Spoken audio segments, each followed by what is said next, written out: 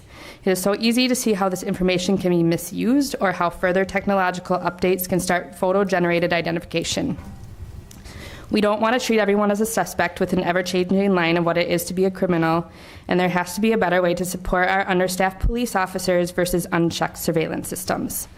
Additionally, ICE has used city and county-owned lots to stage in, where somebody was pepper sprayed a few weeks ago at the county courthouse. This is problematic in that it creates potentially unsafe spaces, and we're asking that you do the following. Identify all city-owned or city-controlled parking lots, post clear signage that says this property is owned and controlled by the City of Hudson. The City of Hudson does not authorize this property to be used, and it may not be used by any federal, state, or local government entity or personnel as a staging area, processing location, or operation space. Then design an optional signage template for private property owners and leasers who wish to lawfully restrict civil immigration enforcement activities in non-public areas.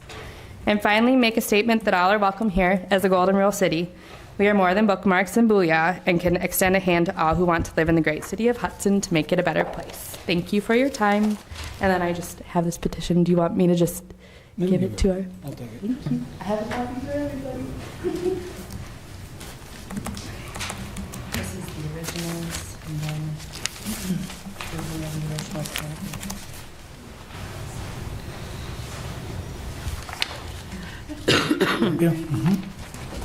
Thank you. Mr. Mayor, as you know, I'm not a resident of the city of Hudson, but I'm asking as your chairman of the neighboring jurisdiction if I may say a few words. You know, I would love to allow you to do that, but that truly is in violation of our rules. Well, that's unfortunate because our council would certainly be open to anybody who'd want to speak to a neighboring jurisdiction. Put me in a tough spot here. I promise you I'll be brief, and I promise it's not on something that's on the agenda. It'll be positive, I promise.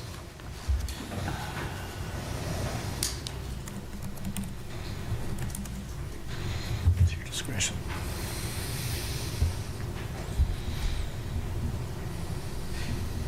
All right, as the visiting head of another municipality. Thank you, and I will definitely extend to you, sir, that same courtesy or any member of this board. My name is Robert Fowler, and I do have the great privilege of being the chairman of the town of Hudson. We are literally neighbors in community. We share a lot of the institutions that make the greater Hudson area a great place.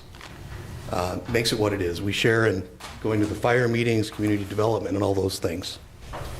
And I'd like to think that we have been very good neighbors, and we would really like to keep it that way. But my duty is to represent the residents of the town of Hudson. I'm here tonight in that capacity. My comments should in no way be construed of saying that we have a problem with the city's wrong. That's not why I'm here. We have a problem that needs a solution. So I am here, however, to ask you to please put an end to an annexation ordinance in any form with respect to the UU property that is currently owned by the school board. Here's what happened, for those that don't know.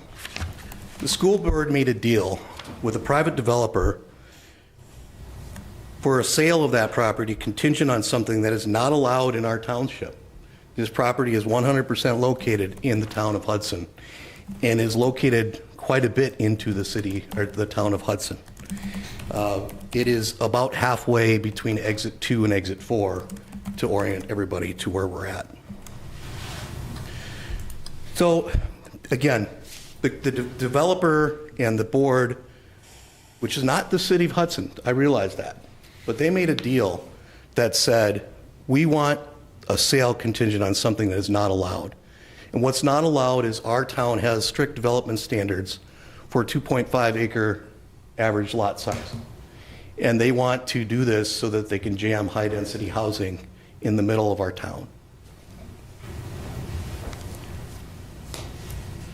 It's not the reality that this is bordering the city in any way.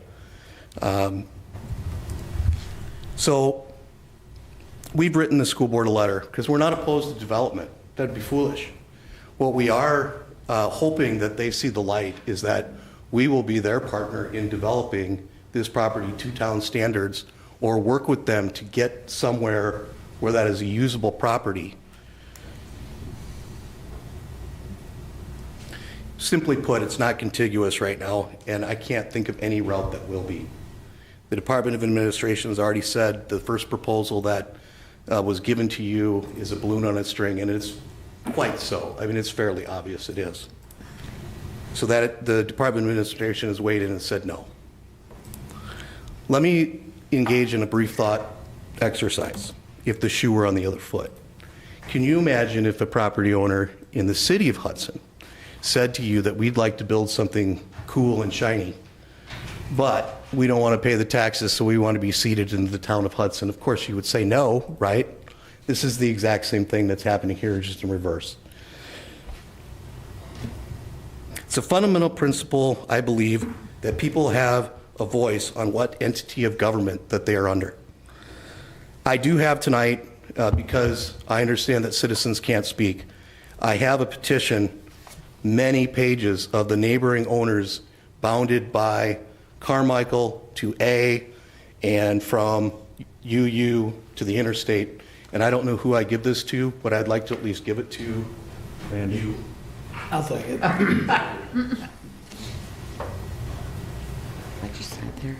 And as you can see from this petition, there are so many people opposed to it that I think this is, I don't see a route that makes any viable sense. So what I'm asking you to do is to, especially since you have never, as the history in the city, to my knowledge, approved a non-unanimous annexation, I would ask that you not make an exception, because if the longstanding rule has to be violated, I would ask you why. What's the purpose?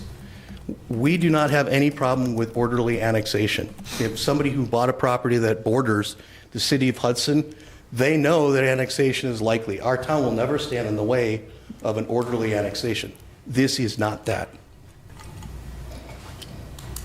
So with that, I just wanted to let you know face to face and professionally to please stop this process. Let us work with the school board to develop this in our jurisdiction properly according to our standards. And I would just say that I'm sure if the shoe were on the foot, you would feel the same way. Thank you very much for your time. And like I said, all of you are welcome at Hudson anytime. Thank you, Robert.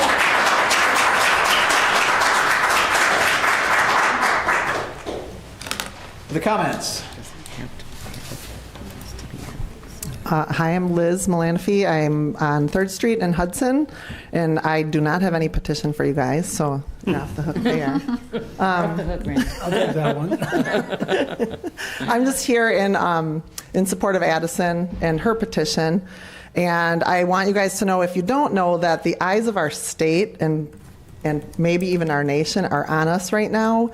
Milwaukee Journal, Wisconsin Public Radio, a lot of reputable news outlets are looking at Hudson right now because we are the place where the ICE agents are kind of seeping into, Hudson and St. Croix County. And after the decisive leadership in the cities really brought to the forefront what was happening and what needed to change, a lot of those agents did start to come over here where perhaps they felt more welcome or less scrutinized. And just a short story that I know of, I work at a public school, and there's a crossing guard who goes out in the freezing cold in the mornings to cross the kids, parks their car in the same place every time where she can see the crosswalk. And she pulled up one day and there was already a car there with, Minnesota plates and dark windows, pulled up in front of that car so she could see the crosswalk, and someone got out of that car and banged on her window and said, "Why did you park in front of me? What are you doing?" And she said, "I'm the crossing guard. I'm watching the kids. I'm watching for the kids who need to cross." And of course she was concerned about that because it's a man on the school property asking her what she was doing. And, she spoke with our principal, and I think the consensus was that this person was there to watch kids walk to school and hopefully maybe perhaps find their families. And I know they're following buses. I know we have citizens patrolling school property because they are on the streets. And they're not looking for hardened criminals. They're literally stalking families whose kids are the most courageous kids I know, because they come to school and many of them can't speak much English. And they sit there every day and they learn and they learn and they learn. And they want to be there. And many have left now. So, it's time for us to get off our hands, get our heads out of the sand, and realize that we are the place now that they're focused on. And we need strong leadership. We need strong public statements about what we're going to do to support these families that live here, because it's happening. And if you don't, you will be complicit, you will be negligent if something does happen. If that crossing guard had known who that person was or felt that she needed to stand up to them, we could have had another Renee Good on our hands over here. And that is something that you guys need to think about. So it's real, it's happening, and it's not pretty. And please stand up for this community and lay down some sort of guidelines. Thank you. Thank you. Any other comments? Any other comments? Any other comments? Hearing none, we'll close that portion of the agenda. Consent agenda. Approve the meeting minutes from the February 2nd, 2026 regular council meeting. Approve the claims in the amount of $18,290,253.23. Approve amended council meeting schedule. Approve development plans and conditional use permit application for a proposed expansion and operation of drive-through for CCF Bank at 906 Dominion Drive, Studio EA. Approve the memorandum of understanding between the City of Hudson, Hudson Boosters Incorporated, and Festival Foods for the annual fireworks display. Approve the contract for Res Pyro in the amount of $32,000 for the 2026 fireworks display. Approve the lease agreement extension for the St. Croix Rowing Club. Approve the agreement with Rain to Rivers of Western Wisconsin. Approve the agreement with Wild Rivers Conservancy to conduct watercraft inspections at Lakefront Park Boat Launch. Can you pull that, please? Thank you. Pull from the agenda. Yep. Approve the purchase of Toolcat from Tri-State Bobcat Incorporated in the amount of $34,437.69. Approve the 2026 concessions agreement between Hudson Boosters Incorporated and the City of Hudson for the use of Grandview Park. Approve the purchase of mobile radios from FAP grant money and purchase of mobile radio for the Troy fire engine. Approve to award fire station office build-out to Gavitt Construction. Approve the purchase of the F-150 from Northtown Ford for fire department. Approve resolution 226 to accept Palomino Court Street and utility improvements. Approve the purchase of 3 vehicles from Enterprise Fleet Management. You pull that, please. Approve amending and updating investment policy. Pull that. Oh, wait a minute, no, that's not the one we're pulling, is it? No, the last See one. the next Yes. one. Oh, sorry. Nope. Oh, yeah, thank you. Okay, so we're Leaving it on, yeah. Q's on, right? Q's on. Okay. Approve investment broker dealers. That one we amended in finance. Do we need to pull it? No, oh, because of the amendment? We amended it. Yeah, we should. To have Okay. a year, yeah. Are you pulling that, Joy? Yes, please. Okay. And then approve fund balance policy. And we're pulling that one. Move to approve the exception of IPRS. Second. Second? All right, we have a motion and a second to approve consent consent agenda, with the exception of items I, P, R, and S. Roll call? Morissette? Yes. Wakefield? Yes. Knutson? Yes. Kennedy? Yes. Brooke? Yes. Paul? Yes. Motion's approved. All right, so item I, approve the agreement with Wild Rivers Conservancy to conduct watercraft inspections at Lakefront Park boat launch. I'll start, yeah. I moved to pull that.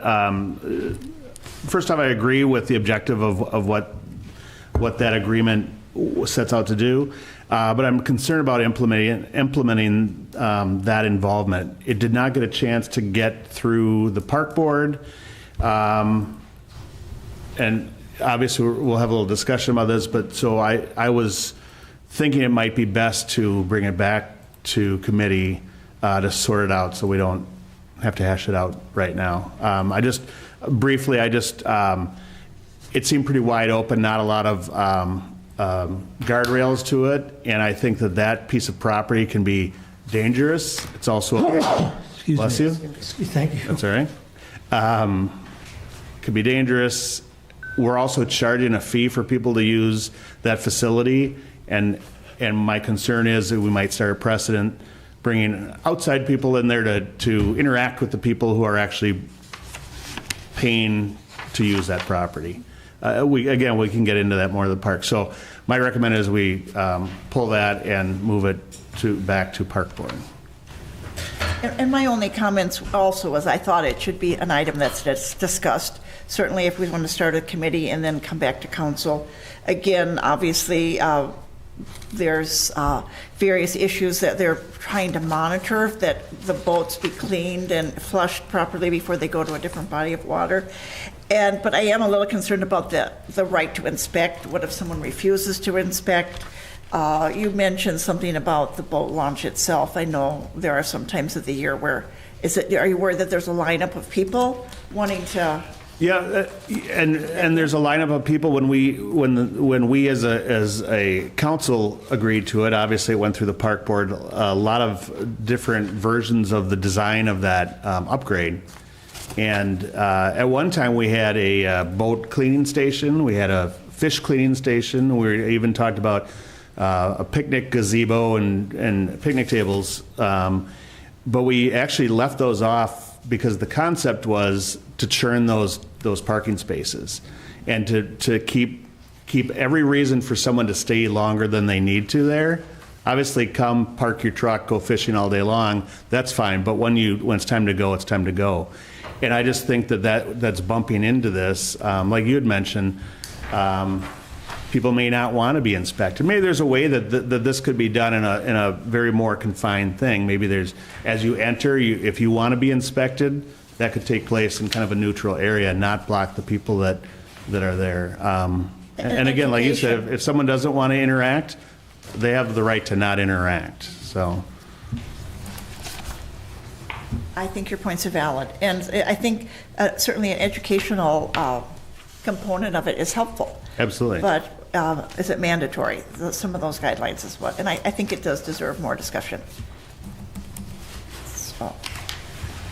So I'll move to bring it back to park board for further review. Okay. Second. Motion and second. Discussion? All those in favor? Aye. Opposed? Motion's approved. I gotta forgive me here. P. Item P. Approve the purchase of 3 vehicles from Enterprise Fleet Management. Discussion and possible action. And I'm pulling I pulled it because that is actually on new business. Also. Yeah, it's my fault. Should have been on finance and then on And we consent. did discuss it and approve it in finance. But I noticed that too. It's one of the last new business items. Yeah, it's the last item on new business. So I'll pull it from new business and we'll put it on now. Sounds good. Move to approve. Second. Motion second to approve. Any discussion? Sorry, who made the motion? Randy. Who seconded? You I did. Okay. Okay, any discussion? Chief, anything that you feel Oh, just compelled if you to say? had, so is this being handled here now, or is it It going to be is on? right Yep. now, right here, right now. Nobody's got any questions? Well, why don't you give us a brief summary of it? Yeah, so basically, we've been leasing vehicles with Enterprise Lease for our administrative and detective vehicles since about 2014. They notified us this year that they're no longer honoring leases of fleet vehicles less than the number of 20. We only have 5.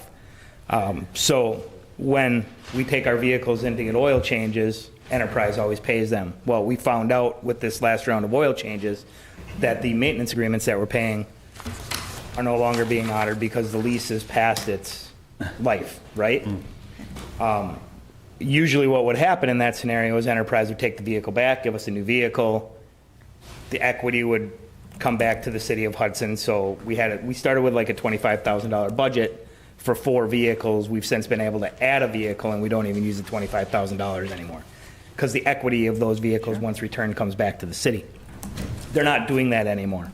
So they, instead of replacing the vehicles for the leased vehicles that were out of lease, they gave us the option to purchase them. 3 of the vehicles that are up for lease, a total of $6,333. We can purchase all 3 vehicles. If we continued to pay the monthly payments for those vehicles, it would be over $8,000.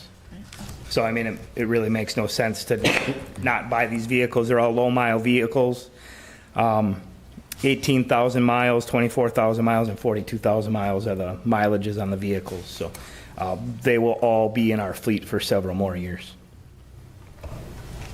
And these aren't like your regular service vehicles that are constantly running. We've talked about the math of hours versus miles, but these are.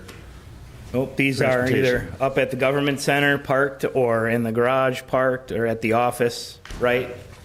95% of the time. A couple more years out of them, yeah. Yeah. Well, I mean, case in point, the 2019 Kia we have has 24,000 miles on it. So it's literally for them to go to work and to do investigations. They get called out after hours. They're taking that to go there, but that's what they're used for. Still has the new car smell. I don't know about that. It is 7 years old. Move to approve. Second. Motion second to approve. Any discussion?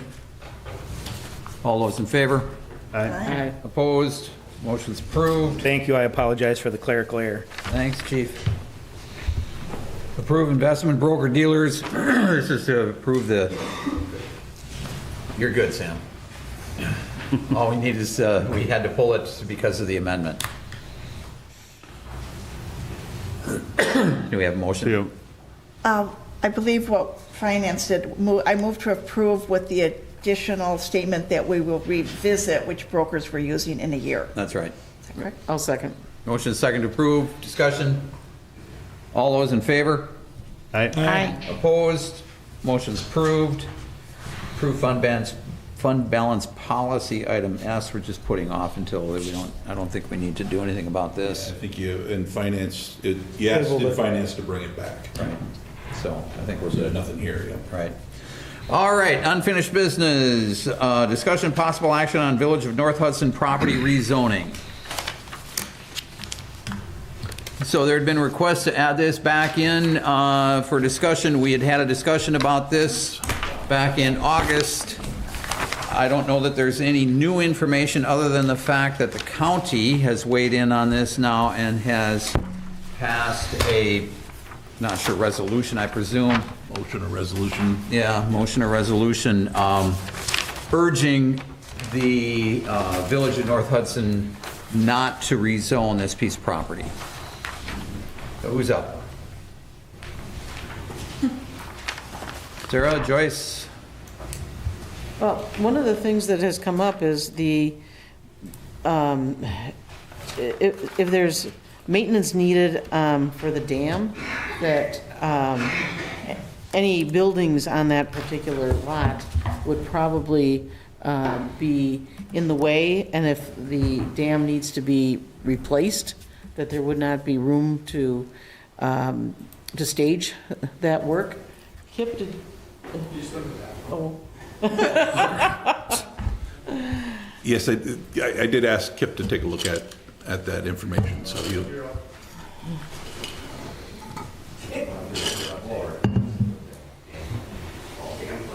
Damn questions for you.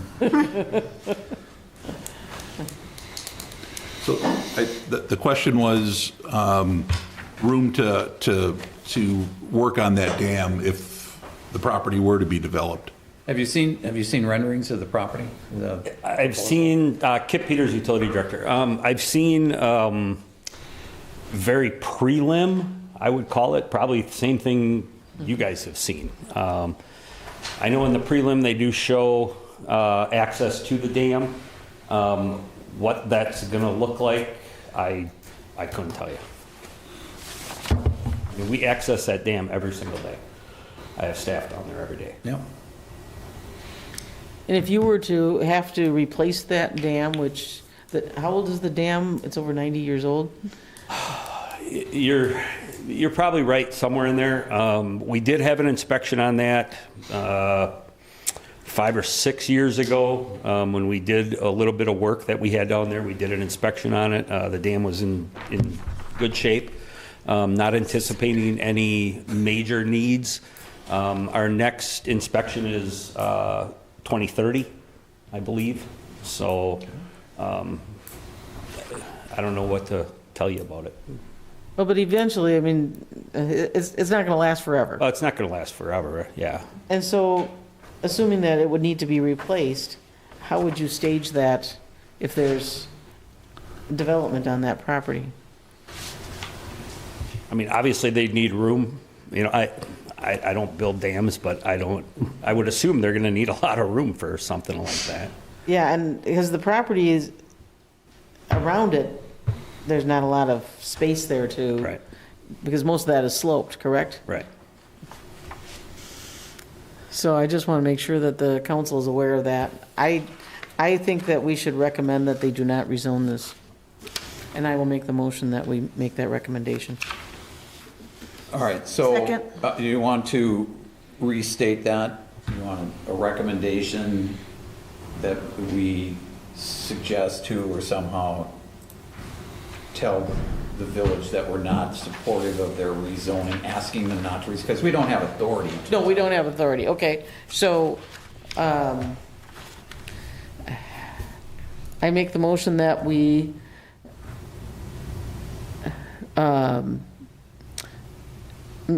make a statement to North Hudson, asking them not to rezone that property because we have concerns about replacement of the dam and having enough room to be able to do that work.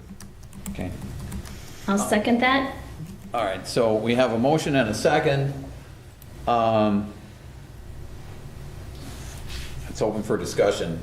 I have a question. If you're accessing the dam every day, where are you accessing it from? Are you going through? From the Hudson side. So you're not going through North Hudson to access the dam? No. And I guess my concern is I don't know that I'm uncomfortable telling another community how they should run their community. And maybe that's not what this is intended. It doesn't, here's what we think you should be doing, doesn't feel right to me. Well, I agree with you, Lynn, except that in this case, this is the time in the timeline for development where we do need to make sure that Hudson's needs are voiced. Or a neighbor. If I could speak. First of all, I do want to thank the mayor and the city staff for putting this item on the agenda. I know as council members, we had many people contact us asking it to be on the agenda. I know that it is something that you could have chosen not to put on the agenda. So I do appreciate the chance for discussion. We've heard from a number of people, residents, that they want transparency or for us to talk about issues. So I appreciate that. I have to say I was stunned by the lack of resources and material on the agenda page. There was no issue sheet. There was no, we got a map here in person right now. There was no comment about what parcel it was. I mean, it was just very surprising to me that there was not more information and background. Thank you for our Public Utilities Director to come forward and answer some questions, and we may have questions of other staff members, but it just seemed like it was half-hearted. Okay, we'll put it on the agenda, and I would like that we're all informed and make a good effort at understanding this. So first of all, I'm going to start by asking some questions, because on the agenda it says discuss North Hudson property rezoning. This does not discuss the parcel. So could we have that for the record, the parcel that we're in question? Anyone willing to take the lead for that on us? 11070200000. 3, right? Does it Just end read in off the 3? map. So 2 parcels, sorry. Yes, that's the tricky part, Mark, and I just think we should. It's such a complicated area. So the map in front of you there's 2 parcels on,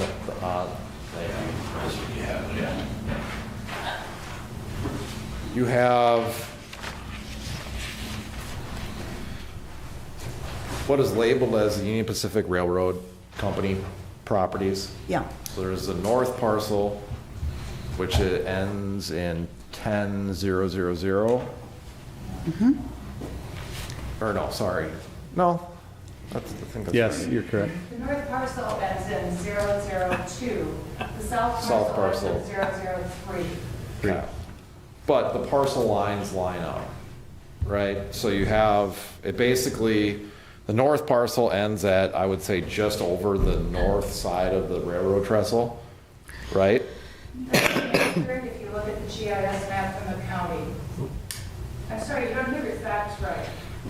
I think the numbering is off on this map. That's what was puzzling me a little bit. And I just think we owe it to the public to discuss it in detail. Okay, so, but you have a north parcel and a south parcel. Yes, I do understand that. Thank you. Right.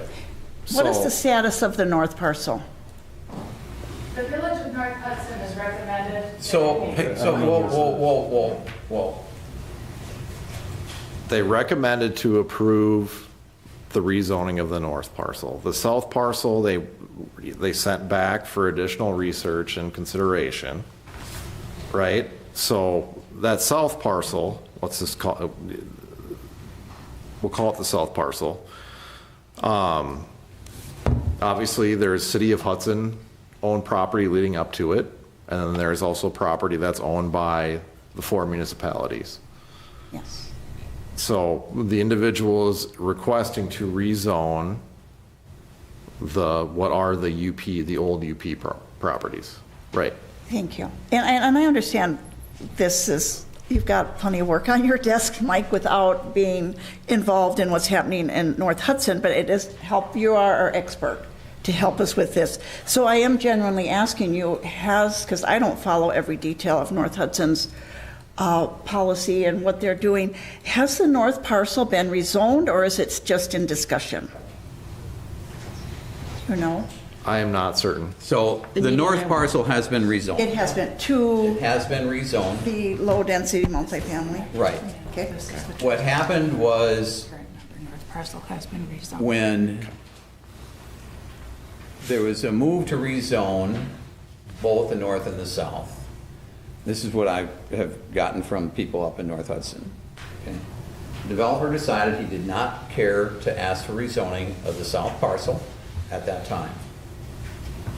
So they rezoned the north parcel, and then they discovered that after the rezoning was done, that in order for, they're looking for a PDD, similar to a PUD, and in order for that to qualify for the PDD, they needed 5 acres. That's false. And those 5 acres needed to, he needed then to rezone the southern part of the property to be eligible for the PDD. The southern part would give him the 5 acres. They don't have to be any more contiguous than that? I mean, they can, No. that counts? That did it, right. So in order for him to get his PDD for the north side, he had to also ask for the rezoning of the south side to qualify for the 5 acres for the purposes of the PDD. That's factually false. The original application was to rezone both the north and south parcel. The Village of North Hudson Board of Trustees separated the request at their January 6th meeting. They voted to rezone the north parcel only, and rezoning the south parcel failed on a tie vote. It is on their agenda for their meeting tomorrow to reconsider the rezoning request for the south parcel. There is no requirement of a minimum lot size in order to do any of the rezoning. I've done the research on it, I've checked. Okay, so like I said, I got my information coming out of North Hudson. I was not, I don't sit on their council.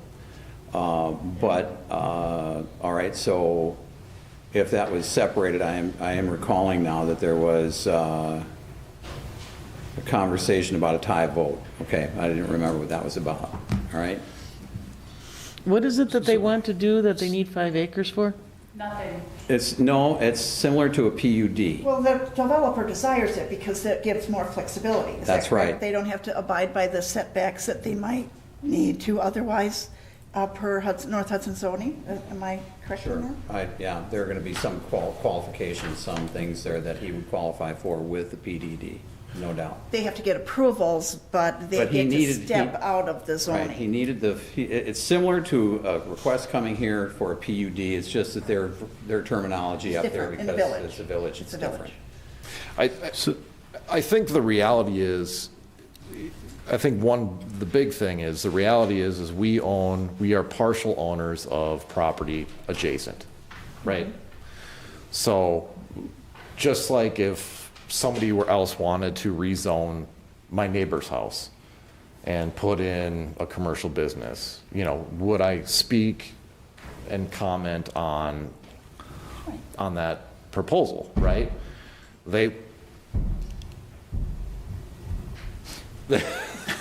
That's concerning. Yeah. And the reality is the individual wants to do residential living, what that looks like entirely. I know we've seen conceptual views. It's not to that point of, detail. So whether we want to weigh in, or whether the council, not we, not me, as an adjacent property owner, or, one of the adjacent property owners wants to weigh in on that, then I think that's probably the most germane point. But this is even more interesting than that. So when you look at the map, and I think this is the important point. If you look at Bridge Street, which runs east and west on the south end of Lake Malibu, west of 35. The first portion of Bridge Street is owned by the city of Hudson. And then when you get up to where the road makes the bend to the north. The small spillway. So there's two dams. There's the main dam and then the spillway. So there's property there that is owned by the city, the village, St. Croix County, and the town of Hudson. That property came to be because it was given to the city, the village, the town, and the county by NSP. Right, because NSP had the dam, and then when NSP ceded the dam over to the municipalities, it also provided land. So you have the city land that then comes to this jointly owned land, and then there's some property, I think, that's owned by St. Croix County. And then you get to the southern parcel, which runs north and south, that says Union Pacific Railroad Company, and that's the southern parcel that we're talking about. That connects all the way up to the north, and that's the proposed development property. But then when you keep going to the west, there is another narrow tract between the development property and the river that is owned by the city, the village, the town, and the county. And that is the tract that the dam sits on or is located on. And so when Kip speaks about accessing the dam every day, there's some access that has to happen over the development property right now, because it's the only way to get to that jointly owned property. And so when you look at this and you think about the interplay between the city land, Bridge Street, and then the jointly owned land coming into that narrow spillway, and then coming into the development property, and then the other side of that being the actual dam property, there's a whole lot of complexity here that just has to be taken into account. And add to that complexity the fact that there aren't a lot of documents that spell out the relationship between the county, the city, the village, and the town in terms of how that dam property is going to operate, other than the city's utility department operates the dam and then has relationships with the other municipalities. So to Mike's point about commenting, the reality is that there is a proposal to redo or reapprove, reauthorize some use that's going to be in the middle of the property that the city currently utilizes through that area to get to the dam, to maintain the dam, to operate the dam. So that's why it's appropriate if the city wants to, if the city council wants to make a statement as to whether it thinks it's a good idea or a bad idea, or if it takes no position, to issue a statement, because it sits right in the middle of both your property and the property that you have an interest in. You're certainly not required to make a statement if you don't want to, but if you do want to, it would be appropriate to send those thoughts on to the village of North Hudson. So that's why it's important. Just when you look at the map and how the ownership lays out, you could make the determination that if there's something in the middle of that property that isn't beneficial to the overall operation of the dam, that it may create more challenges in operating the dam. You may also look at it and assume that you're going to get access rights at some point through the development. I don't know that anybody has the answer at this point, but clearly the city's priority is the operation, the maintenance, the long-term repair of that dam, so that it continues to function efficiently. Well, and I think the idea that we're not sure which map to look at, we're not sure which property number we're at, and it isn't the city's. Yes, we have the right to make a comment, but I think this is indicative of we don't have enough information to say, here, let's put together a well-crafted statement against it, because we're not even sure what it is yet. And specifically, kind of to your point, Nick, that, if we were to go out, if Kip were going to go out and work on the dam tomorrow, you'd be crossing private property, right? I mean, to get there. So I don't know if we already have an easement there, or somehow we've been able to travel across the Union Pacific's land to work on that dam, whether to be inspected or work on it or whatever. Certainly, something like that. I mean, we wouldn't allow Union Pacific to build something where we couldn't get at the dam. My point is, I don't know if that's the reason to say you can't build it, because someday we might want to drive a truck down there. That just doesn't seem to be enough to make that statement. And then the final thing, again, to echo Lynn, that I don't think the city of Hudson has, in the past, made it our business what the village is doing, and I think the village hasn't made public statements about what we're doing, and it's to me that there might be 100 reasons why this property won't ever work as a residential development, but I don't think our stomping our feet is one of them, and I don't know if access to that dam is enough to personally to convince me to make a statement. It's not a surprise to North Hudson that there's some people that don't want this. So for Hudson to say, we don't want it either, A, that doesn't maybe represent everybody, and secondly, it's just a statement, so. And the northern part's already been zoned. That Yes. passed. One of the pieces that, You know, Oh, Sarah, go ahead. I was going to, you can go first, Joey. I'll follow you. Okay, well, I think it's a lot more than the dam. This is a very complicated piece of property, and to say that we don't know what parcel we're talking about, I think our map may not be properly labeled, but I think we know what property we're talking about. I think I'd like to have someone state for me what the rezoning is from and to. Could either the attorney or Mike Johnson tell me what it's currently zoned? Do you know, Mike? So the southern piece, as I understand, is commercial. It's not a conservancy?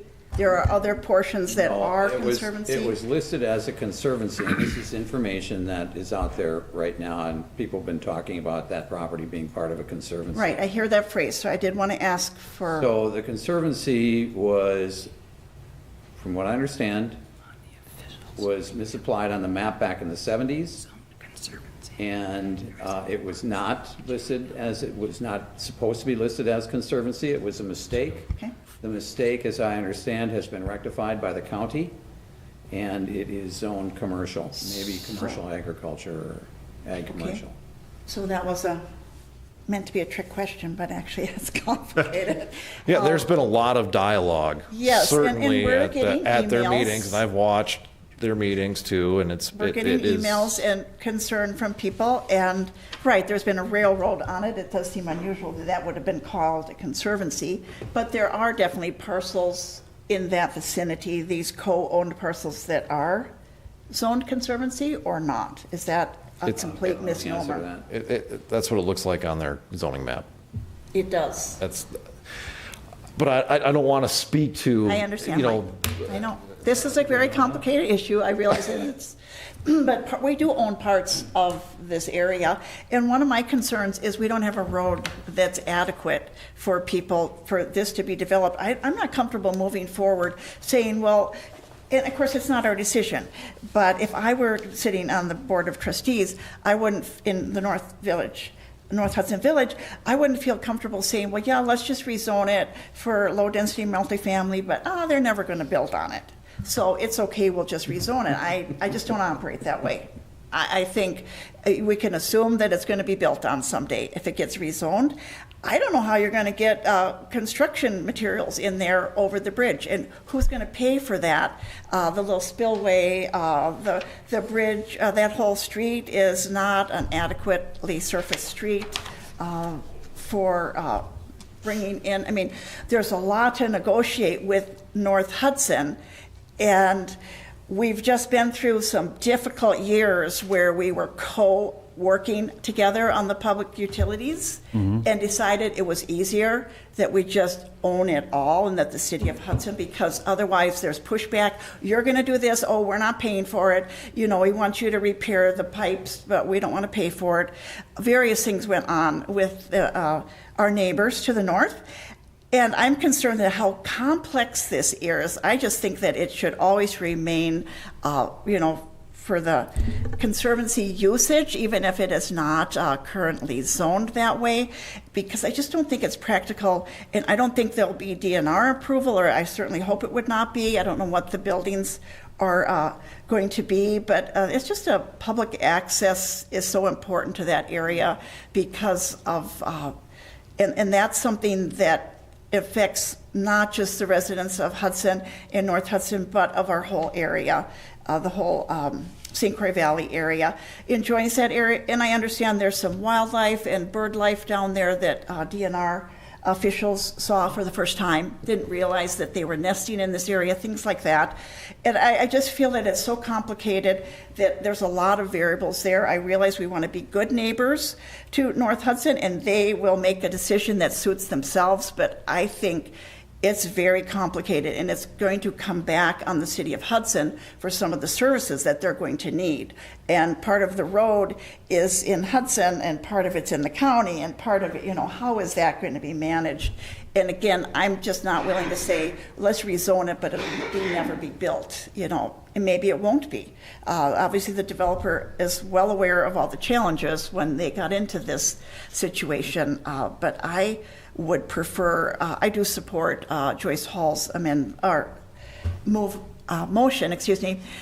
to advise to not rezone. So that's how I stand on it today. Thank you. And just to clarify for the record, and I just pulled up the North Hudson Board of Trustees packet for tomorrow night.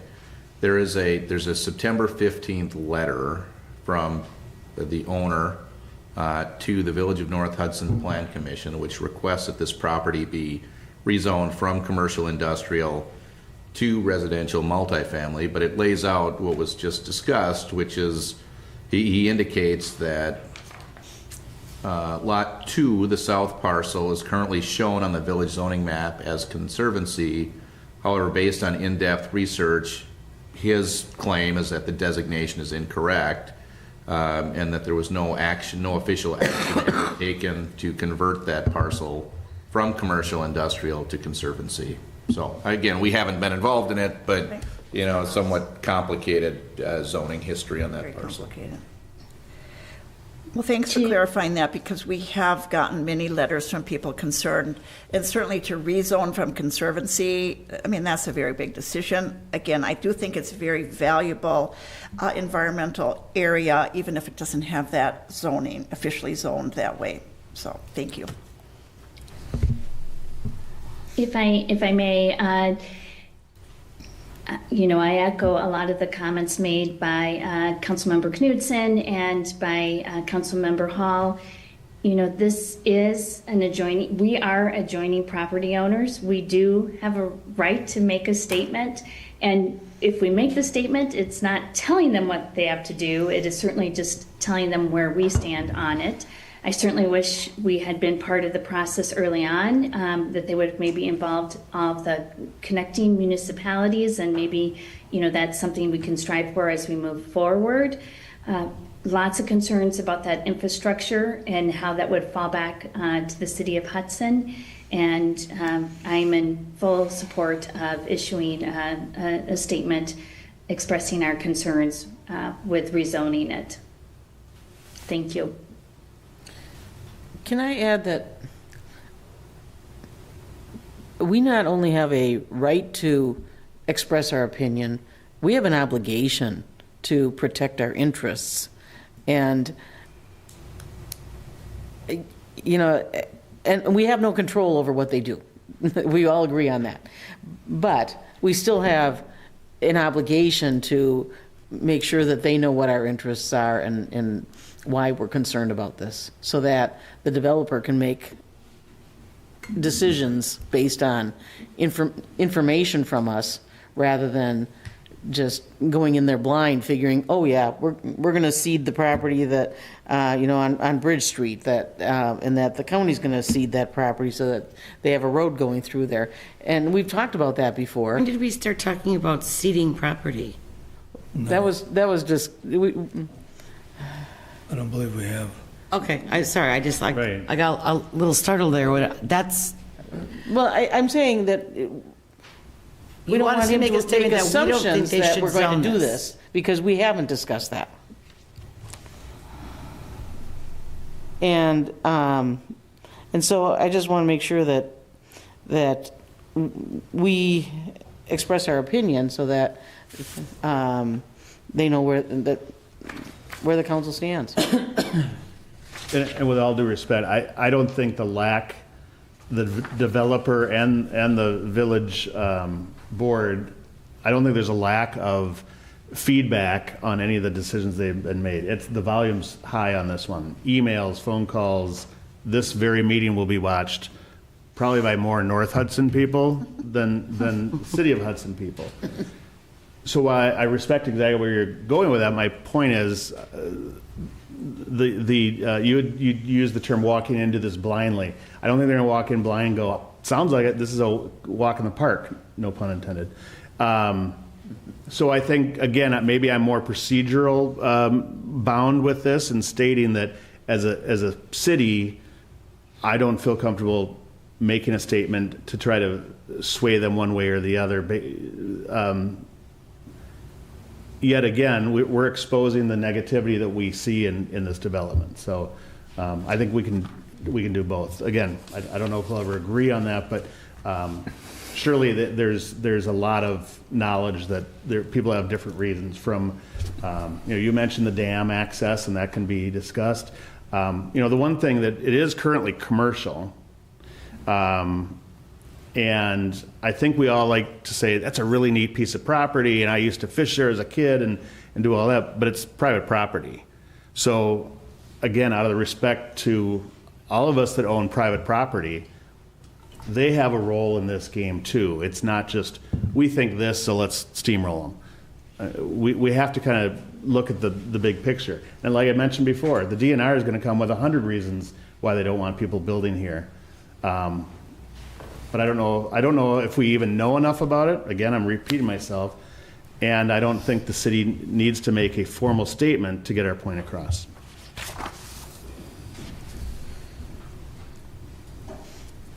Anybody else? All right, so, clearly we have the right to make a statement. I think you know my position on making statements, especially when we have no control of the outcome. But I think what's missed here is what it's currently zoned. It's zoned commercial industrial. There's been no determination of that is an allegation by the developer in his own self-interest. No. That has not been determined. Well, I appreciate that coming from the audience, but I believe it has been determined. You're wrong. Well, that's fine. I'm going by information that I've gotten from the people up in North Hudson. So, it's zoned something. It's not conservancy. And the best that they can come up with right now, other than conservancy, is commercial industrial. So, pick your poison. What do you want? And that's my position. So, they are going to do what they're going to do. But I'll just leave it at that. Anybody else? So we have a motion and a second. Who seconded that? Sarah did. Oh, okay. Sarah. All those in favor of the motion? Aye. Aye. Aye. I'm sorry, I was distracted. I'm in favor of the motion. Opposed? No. 5-0 again. O'Connor votes no. So motion is not approved. Resolution 03-26, amending the 2026 budget for police donations. Sam?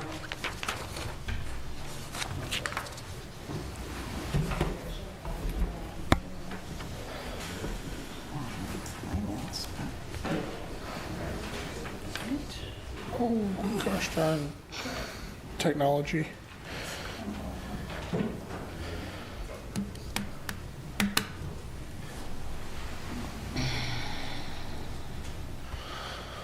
All right. Thank you, Mayor and Council. Sam Hasu, Finance Director.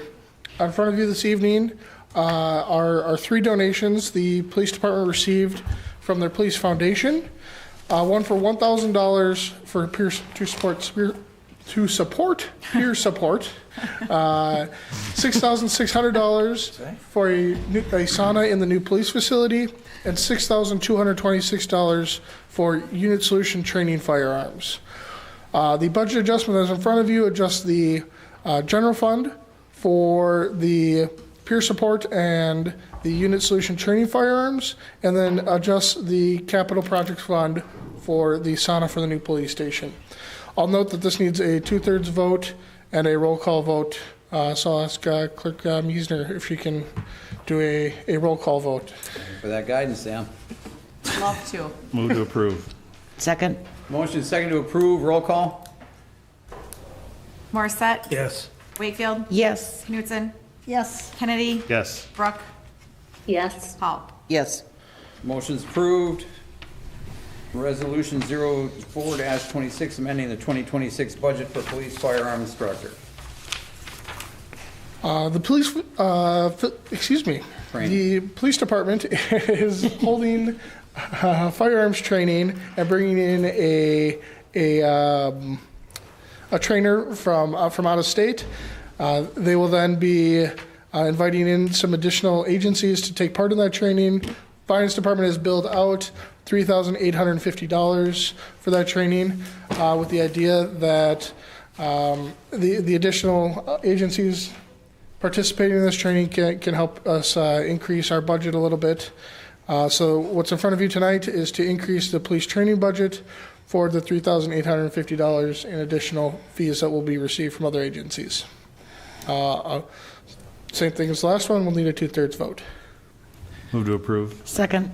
Motion second to approve. Roll call.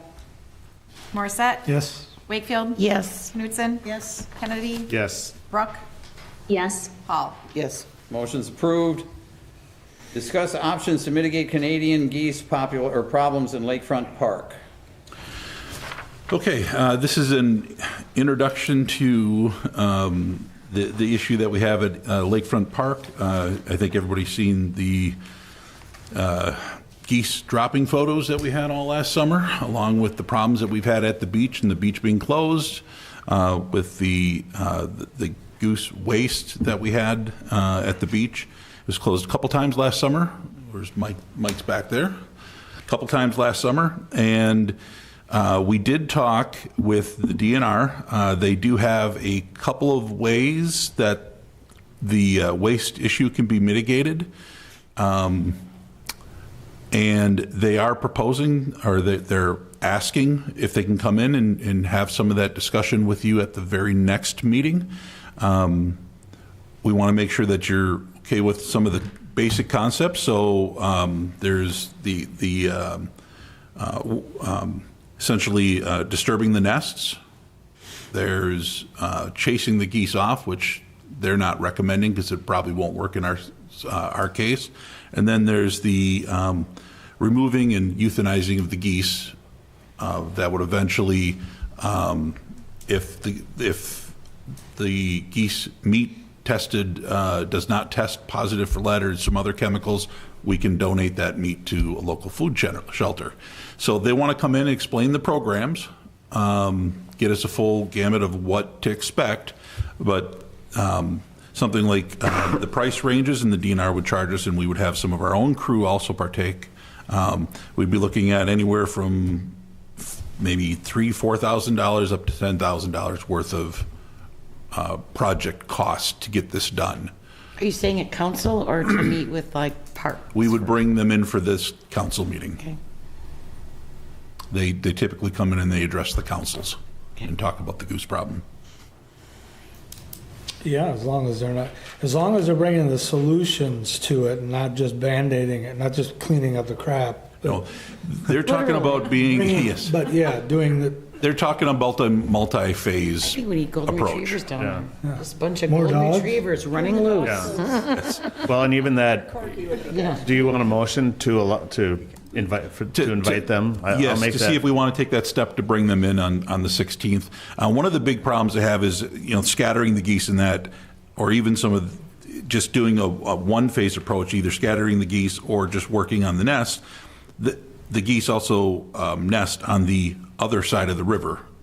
So, because we're on a border state or border county and border city, the problem we have is we can't chase the geese or even harass or to take care of those nests on that side of the river and try to scare them back our way to do something. You got to take a multi-phased approach if you're going to do anything. But they'll explain a lot of those details and what they would need to do and what they'll be asking of us. Yeah. So moved. Yep. Second. Motion second to approve. Discussion. All those in favor? Aye. Opposed? Motion's approved. Discuss request for proposal follow-up for Buckeye Garage. All right, Mike Moraz, Director of Public Works. So in front of you tonight, because at our last council meeting, council directed me to develop an RFP for use of Buckeye Garage. I did reach out to DNR, floodplain zoning experts, and got some responses back from them as far as what we can and can't do with that facility.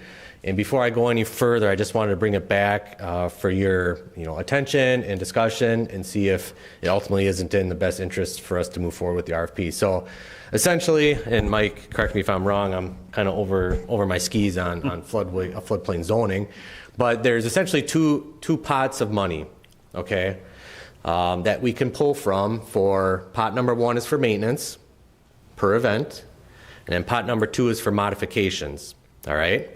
So the amount of money that we can spend on each one of those pots is determined by the value of that structure. And so 5, 6 years ago, did get an appraisal. It was approximately $90,000, so each pot has $45,000 in, all right? So the maintenance pot, it resets per maintenance event is what they say. So let's just say you reshingle the roof one year. That's $30,000, right? Okay, $30,000, it resets the next year. Now you can tuck point it, and that's $40,000, all right? And then it resets the next year. We got to do garage doors, and it resets per event, all right? Everybody following with that? Yep.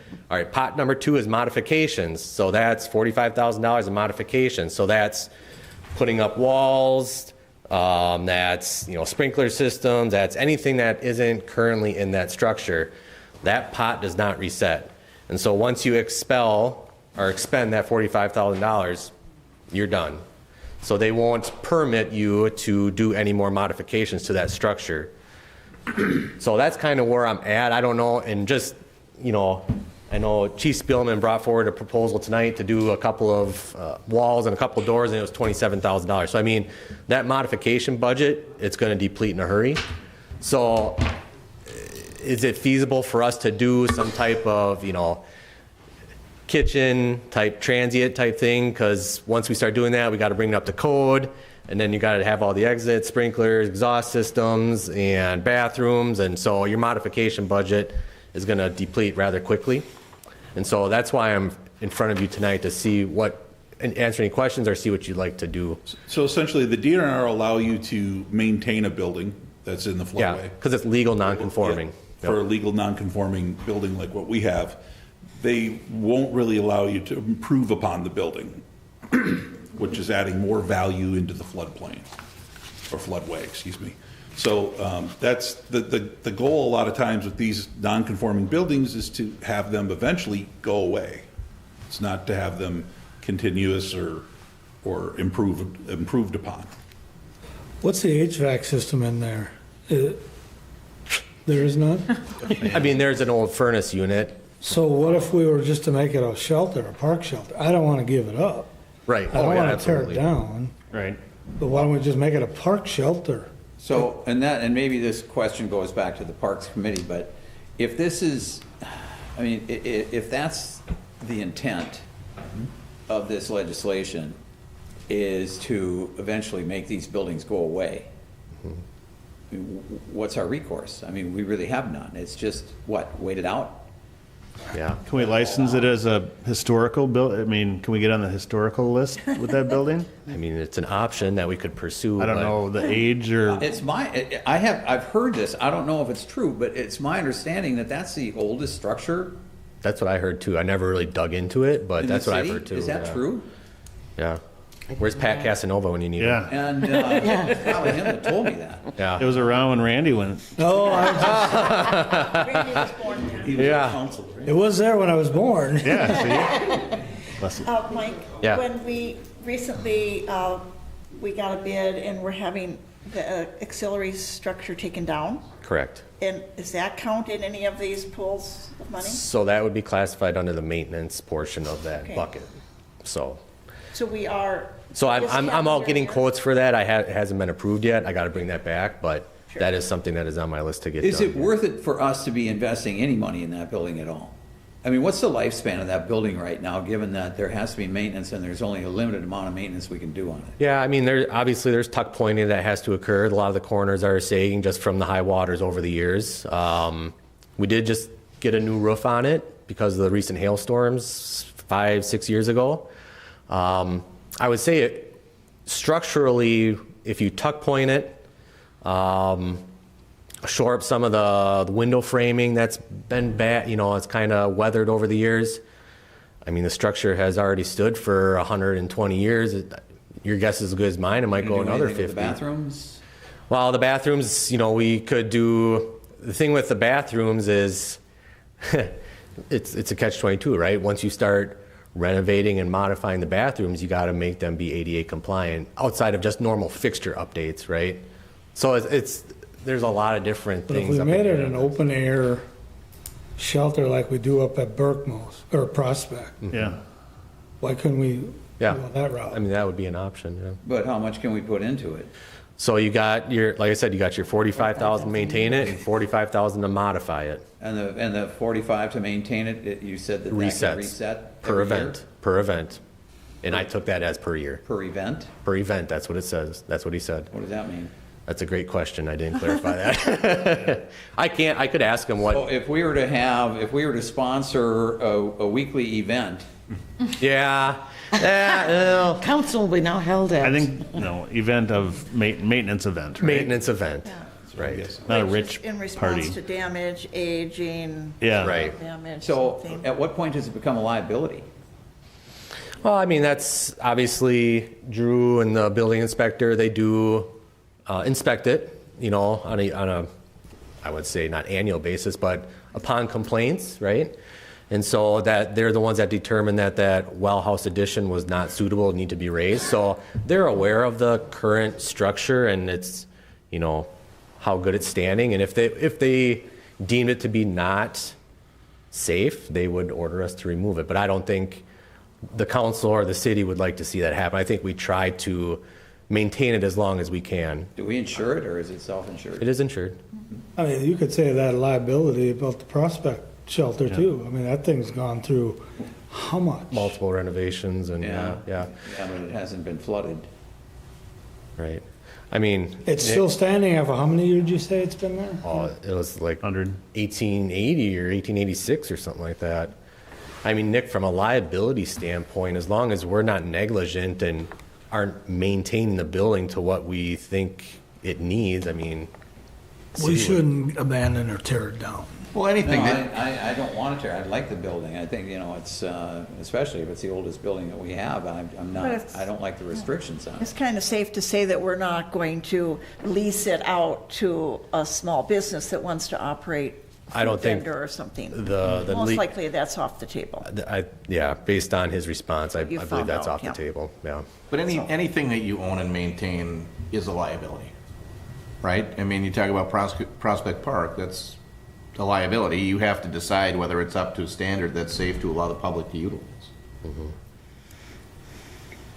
And who's making the bucket limit for us? The DNR, based on It's based on the value. the value Yeah. of Which the is building 90. itself. Correct. And again, I don't know if it's. I get the concept that the idea is to grandfather these things out eventually. However, I wonder if the tune would change if that was identified as a historic building, and maybe then it would be you can't tear it down. In fact, you need to fund it. I don't know if that would change the rules of engagement on that spending of that building. So Randy, why is it not designated historic? You've been here long enough. Because I didn't put enough numbers on it when I was building. I think it should go back to park board and be flushed out. It should be, but I mean, so what's the point? What are we gonna do with the building?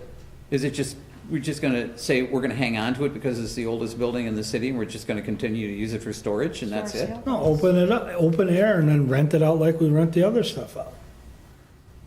Yeah, take the garage doors off and blow out a hole in the back to get to the park, and spend our money on the bathrooms. Yeah. Maybe that could be a second. Maybe the. But that would be a bathrooms could modification. If you blow out a Maybe they're wall, removed from the building. I don't know if we can do that. Yeah. So it wouldn't play into the bucket money.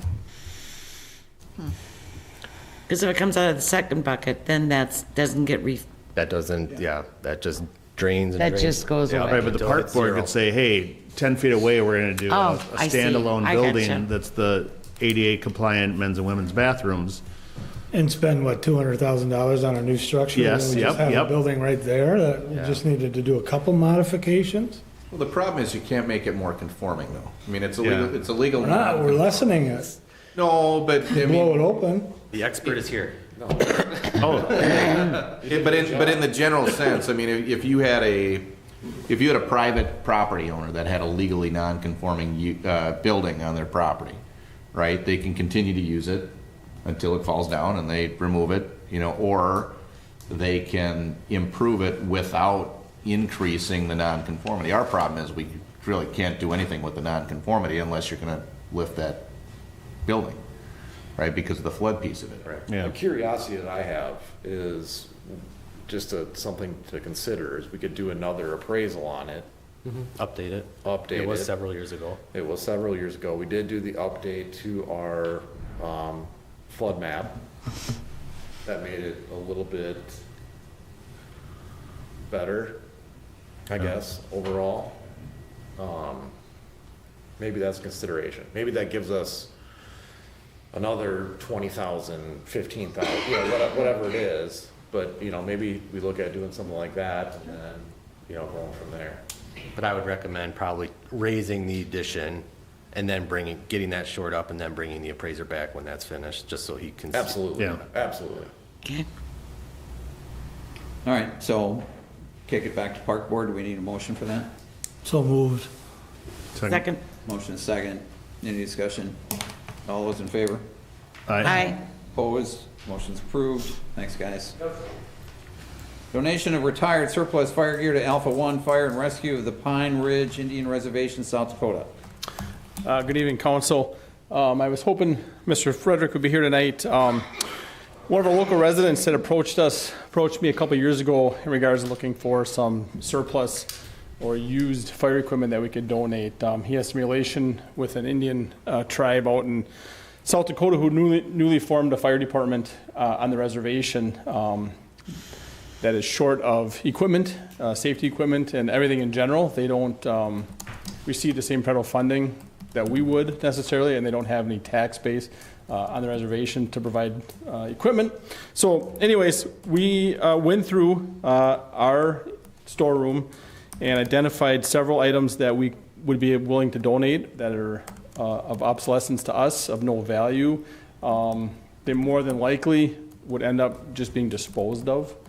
It would not be worth effort even going to auction with them. A lot of this stuff actually came from the old station, was hauled up the hill, and has been up in the storage shed since then. So it's in good enough condition for them to use, especially for training. Something that they wouldn't have to use their frontline gear for a lot of stuff, things like that. So I guess what we'd be looking for tonight is for the council to declare the identified equipment or like gear to be surplus of no value. It's obsolete, and then once that's declared obsolete of no value, then we would be able to donate that to the Alpha Fire Company. You need a motion for that? I'll move to declare the old fire gear to be surplus with no value given it's obsolete. Second. Motion second. Discussion? All those in favor? Aye. Opposed? Motion's approved. Thanks, Chief. Don't we have to make a motion how to donate it, or no? We don't have to do that? No, just have it Okay. declared as Gotcha. obsolete. Yep. That's good, thank you. All right, last item we've already taken care of. Department reports, Almost done. Public Works and Department, Public Works and Parks Department update. Sorry about that, Mike. That's fine. I'll keep it brief. So 2-3 weeks ago, many of you probably noticed the intersection at Hillcrest and Carmichael was out of commission next to the new Hudson Physicians facility there. We had an accident that wiped out the entire controller cabinet, and it kind of just gives you a little bit of insight of how complex some systems are. So we had to have the entire cabinet rebuilt and sent to us, which was a weeks-long process, and then another couple days for the install. So obviously, Public Works staff was out there helping with that install, got all the signs up. You know, it was tricky getting through that intersection for a week, but like like I said, it's back up and running now, and hopefully won't get hit again anytime soon. It's estimated to be between $40,000 and $50,000 in damages there. Just a couple other things I didn't have on my issue sheet. Number one is, or maybe I did, St. Pat's Church, the stormwater facility on the south side of St. Pat's Church. We have begun the process of renovating or dredging out that facility. Hired Save a Tree to go in there and do some vegetation removal. We sent out letters to all the adjacent residents, letting them know what's going on, why we're doing it. Had a couple phone calls, cordial conversations, but I think we all see the need for that to be dredged out. There's about 5 feet of sediment material that needs to come out of that facility. Hasn't been touched in 35, 40 years. The ash trees along Grandview Drive, north of Vine Street, are scheduled to be removed here within the next couple of months. It's kind of the last major ash tree stand that we have in the city. I gave an update to Urban Forestry earlier this week. We have approximately 95 public ash trees remaining, and that's in the right-of-ways and the public parks. So the ones along Grandview Drive, there's 22 that are scheduled to come out. I know my crew was out on 17th Street here a couple weeks ago, taking advantage of the nice weather, taking those out. So by the end of this season, we'll have a majority of the ones that aren't being treated yet down and put behind us, and we can move on to reforestation. The couple other things crew's doing, obviously, nice weather, spray patchers out, getting some final trimming done before spring arrives. And then, obviously, earlier you heard about the MS4 annual report, so I'll be working on that through the month of March and get that into the DNR. So, any questions? On that, the controller box? Yeah. How does that work? Does the motorist's insurance reimburse us for that work? Yeah, so we get, obviously we put all the estimates together as far as the cost to replace it, and then we hand that off to labor? Becky. And then our insurance company does contact that. If we identify the person or we have that information from that person, which we did through the accident report, then that's sent off to their insurance company for reimbursement to the city. We upfront the cost, we get the cost reimbursed. Weights and measures. Weights and yes. That's the old budget term, right? Yeah. Do we want to put some bollards or whatever in front of I that have thing? looked- Because it's pretty close to the... I am looking into doing some type of raised poured concrete wall, a little Okay. like 2-foot wall or something like that to deter it, because, it's in a spot where it might get hit again. Yeah. So, Yeah. we're going to be looking into that this summer. Yeah. Yep. All right, thanks. Yep. Thank you. Mike? Obviously, a topic conversation tonight was annexations. That's been a big focus of what our department's been working on recently. One of the things that we've learned more about as of late, working with our utility director, Kip, we did some flow metering. So growth to the south right now in terms of ability to provide sanitary service is limited without some projects, but we have SEH working on design and making sure that we do have some ability to make some adjustments to accept flow for additional growth from the south. Another well or a pump house or what? It's not water, it's sanitary. So there's just pinch points in the system for, if you build new homes, getting it to the treatment facility. I mean, we have capacity at the plant. Getting it down It's there. just getting it there. Yeah. Yep. And there's that. And I know there was some commentary on from the town board chair on the UU. Obviously, this group, the city has not weighed in on that annexation proposal in any form as of yet. Obviously, we look at these things and we, at a staff level, and then when it gets to a point where it needs to come to council as an application, then the application comes to the council for consideration. So we don't have anything right now from them. So stay tuned. And for the record, none of us that have seen anything. Right, right. Yep, and that's where I kind of just wanted to clear the record there and make sure that, the public is aware that, hey, obviously it says contract pending on the sign sitting out in front of the property, so people are aware of that, but we have not gotten to a point where, when I say we, it's not we, it's them, the school and the person that has it under contract to bring it to this level yet. So, Are you saying that they have not filed zoning? no, they did. They And filed with the state. Yep. So that's how the judgment came from the DOA? Yep. Or their opinion was Yep, given? they provided advisory judgment. Okay. Yep, So you're just saying it's not ready to bring to us yet? correct. Okay. Yep. It's hard because we feel a little bit in the dark. Right. Because of, like Sure. Randy was saying. Yep. Thank you. Yep. We completed our housing affordability required by the state study. It's posted on the website.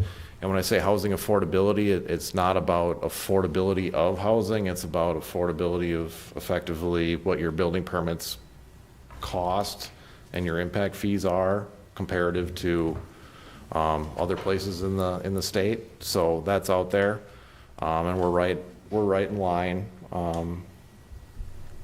We've got, I did include the 2025 shared ride transit information in there as well.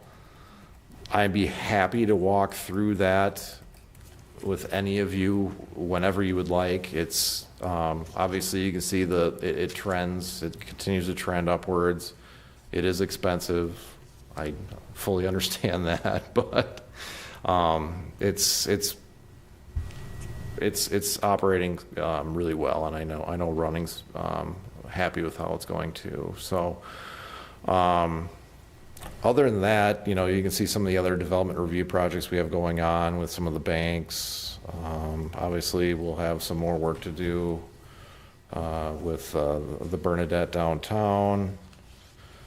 GIS is working on our PACER ratings for our streets and things like that, updating our story map so people can see what's going on in the city. And again, I'd like to reiterate that, share with people that story map because it does inform people on what's going on in the city in terms of development. So, Can I ask a question? Yeah.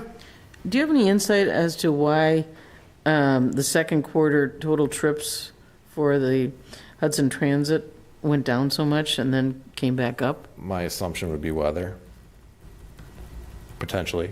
It could be anything. Mm-hmm. Yeah, I was just wondering if you had any ideas. Thanks. Anybody else? All right, thanks, Mike. Thank you. Library, or I'm sorry, utility.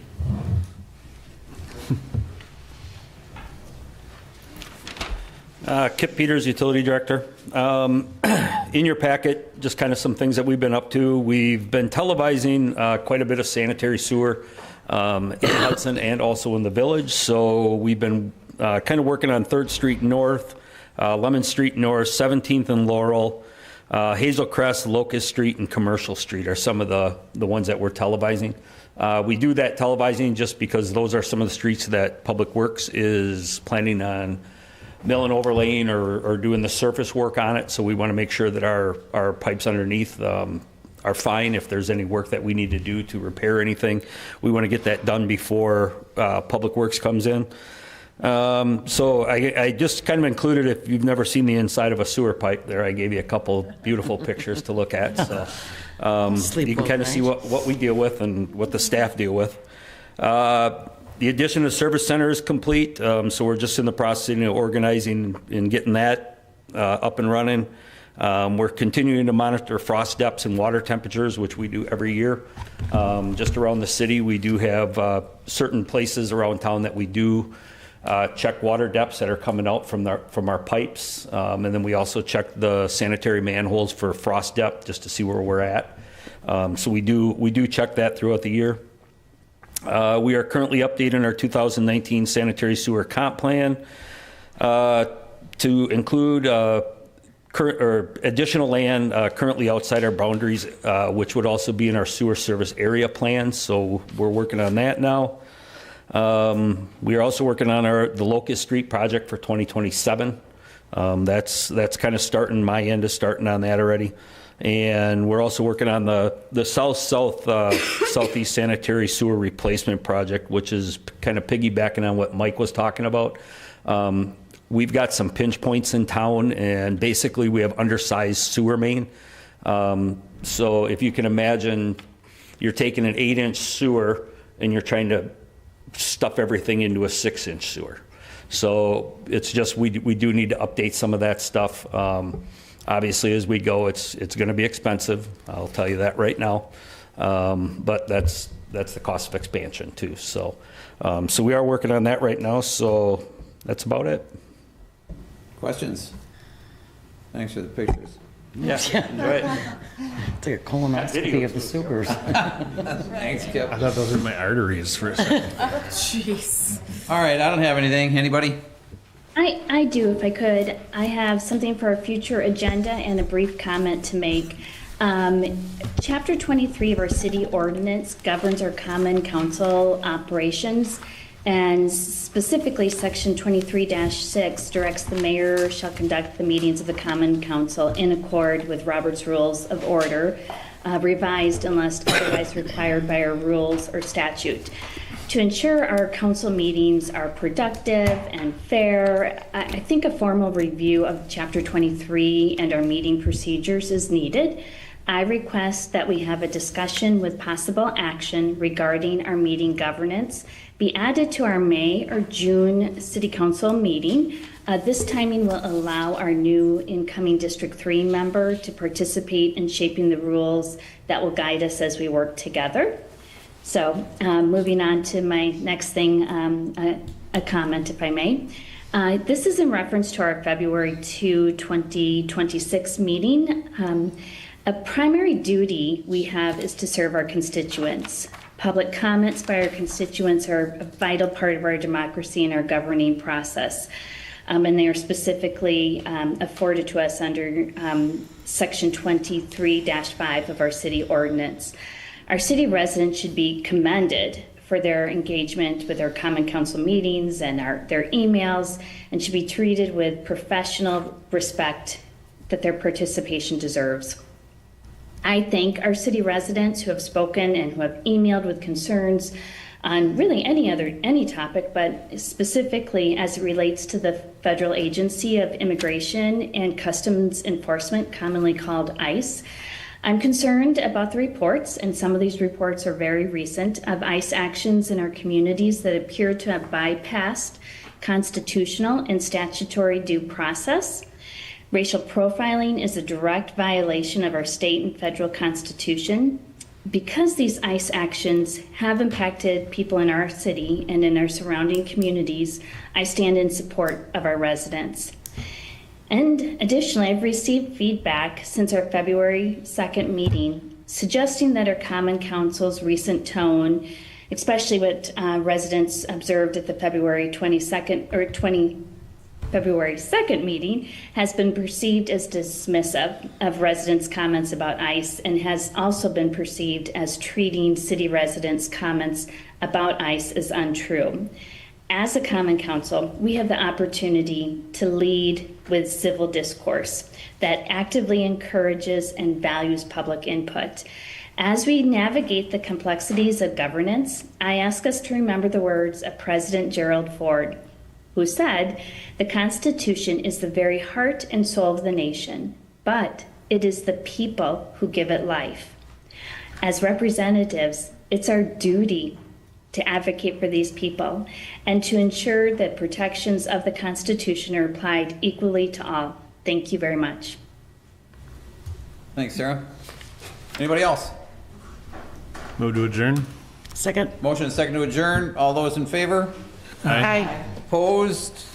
Motion's approved. We stand adjourned. Thanks, everyone.